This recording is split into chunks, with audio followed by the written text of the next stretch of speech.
Grabe naman, ang layo ng mga pinagpupuntahan ko mga coffee shop. Meron palang mas malapit dito sa amin. Dito lang pala 'to mga Manay sa may Star Mall. So ito po ay Coffee Project. So first time namin magpunta rito at natuwa ako kasi ang ganda rin pala. Grabe mala-vintage yung design niya, tapos talagang ang sarap tambayan. At halos ang nakita namin dito ng mga kumakain, nagkakape, mga estudyante, mga Manay. Kasi nga, may kalapit tong eskwelahan. At kung naghahanap ka ng meeting place na gusto mong tambayan din, makakapag-usap kayo ng maayos, masasabi ko na isa to sa marerecommend ko kasi napakatahimik din at marerelax ka talaga. Masarap din yung pagkain nila. Pero grabe, ang isa sa nagustuhan ko yung design, yung concept ng cafe nila. Kita naman be sa video, bawat sulok pang Instagram talaga. As in, hindi mo talaga sasayangin. Talagang pipicturan mo at bibidyohan mo talaga. Nung nag-iikot nga kami dito, parang tingin ko wala kami sa Pilipinas. Kala mo nasa ibang bansa ka. Ang arte.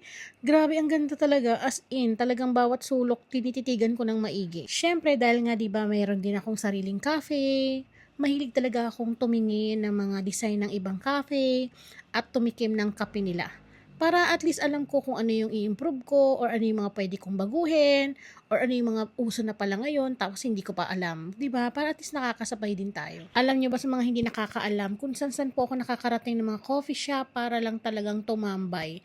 As in kahit malayo pa yan. Nakakarating ako ng Antipolo, Tanay, meron pa sa Dagupan, basta talaga kape. Minsan natatawa na lang tong partner ko kasi pag daw sinabi ko kailangan ura-urada gagala kami. Ewan ba, minsan parang naging sakit ko na yata. Alam mo yun, basta kape.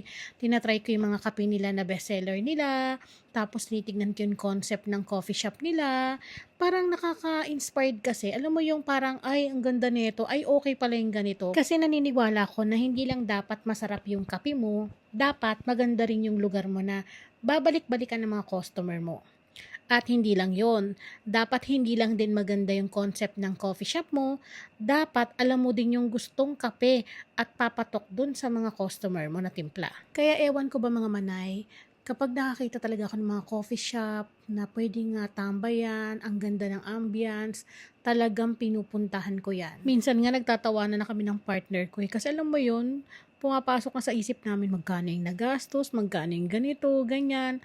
Paano ginawa yan? Grabe, nagiging architect ang babae. Alam mo yun, sa sobrang pagiging curiosity ko, talagang napapaisip ako paano yung ganyan. Ganito lang pala yung ginamit. Talagang na-enjoy ko yung bawat detalye ng sulok ng coffee shop na pinupuntahan ko.